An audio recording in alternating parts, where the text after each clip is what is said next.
இன்றைய மௌவிய பத்திரிகையினுடைய முதல் பக்க செய்தியாக இடம்பெடுத்திருப்பது நாங்கள் காணக்கூடியதாக இருக்கிறது. அல்லஸ் தூஷண சோதனா யட்டத்தே தவ அமர்த்திவருண் அயக்கட்ட லங்கதீம அல்லஸ் நடு என்பதாக அந்த செய்திக்கு தலைப்பெற்றுவதை காணலாம். முன்னாள் பிரபல அமைச்சர்கள் 4 அதே போல ராஜாங்க அமைச்சர்கள் 2 எதிராக லஞ்ச குற்றச்சாட்டின் கீழ் எதிர்காலத்தில் கொழும்பு மேல் நீதிமன்றில் வழக்கு தொடர உள்ளதாக லஞ்சம் மற்றும் ஊழல்கள் தொடர்பான விசாரணை மேற்கொள்ளும் ஆணைக்குழு தகவல்கள் தெரிவிக்கின்றன என்பதாக அந்த செய்திக்கு தலைப்பெற்றுவதை காணலாம். எனவே இப்போது இந்த ஏற்கனவே லஞ்ச ஊழல் விசாரணை ஆணைக்குழு 50 கோப்புகளை தயார் செய்து வைத்திருக்கிறது.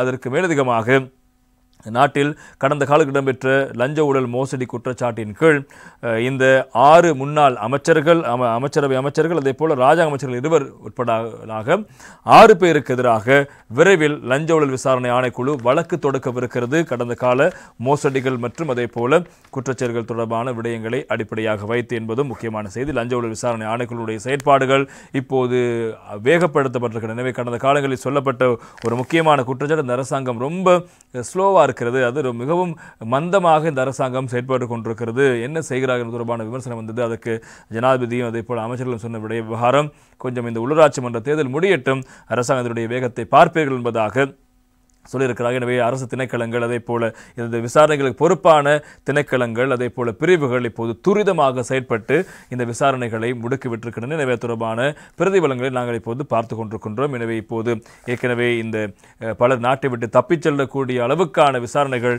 கடுமையாக்கப்பட்டிருக்கிறது என்பதும் இங்கே முக்கியமாக நாங்கள் சுட்டிக்காட்ட வேண்டும்.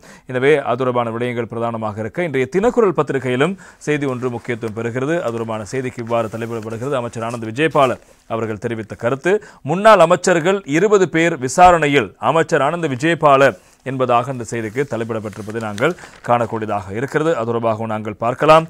அந்த அடிப்படையில் முன்னாள் அமைச்சர்கள் மஹிந்த அலுத்கமகே மற்றும் நளின் பெர்னாண்டோ ஆகியோர் சிறையில் அடைக்கப்பட்டதை தொடர்ந்து முன்னாள் அமைச்சர்கள் எம்பிக்கள் மற்றும் அதிகாரிகள் சம்பந்தப்பட்ட 20க்கும் மேற்பட்ட இதே போன்ற வழக்குகளை விசாரிக்க அரசாங்கம் அறிவுறுத்தியுள்ளமை தெரிய வந்திருக்கிறது. எனவே 10 முதல் 15 ஆண்டுகள் பழமையான இந்த வழக்குகள் கடந்த காலங்களில் வெவ்வேறு அரசாங்கங்களின் கீழ் மூடி மறைக்கப்பட்டதாக பொது பாதுகாப்பு அமைச்சர் ஆனந்த் விஜயபால டெய்லி மிரருக்கு தெரிவித்த கருத்து மேற்கோள் காட்டி இன்றைய தினக்குரல் பத்திரிகை செய்தியை வெளியிட்டிருக்கிறது.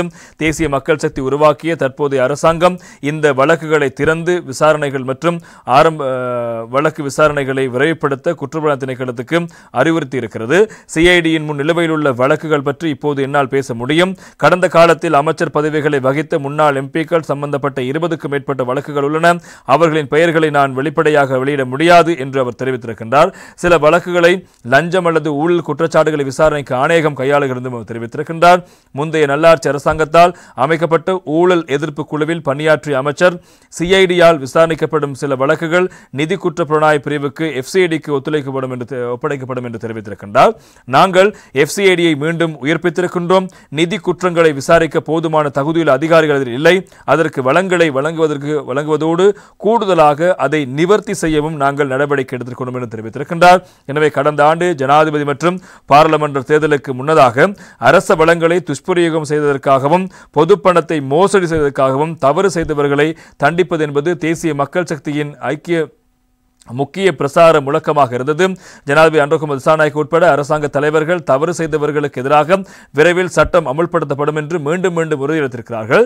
எனவே தேசிய மக்கள் சக்தி அரசாங்கம் அமைக்கப்பட்ட பிறகு குற்றவாளிகளாக அறிவிக்கப்பட்ட முதல் 2 அரசியல்வாதிகள் மஹிந்த அலுத்கமகே மற்றும் நளின் பெர்னாண்டோ அவர் தவிர முன்னாள் அமைச்சர்கள் கேலி ரம்புக்வெல்ல, பிரசன் ரணவீர மற்றும் மேவின் சில்வா ஆகியோர் இப்போது தங்கள் கடந்த கால நடவடிக்கைகள் தொடர்பான வழக்குகளில் சிறையில் இருக்கிறார்கள்.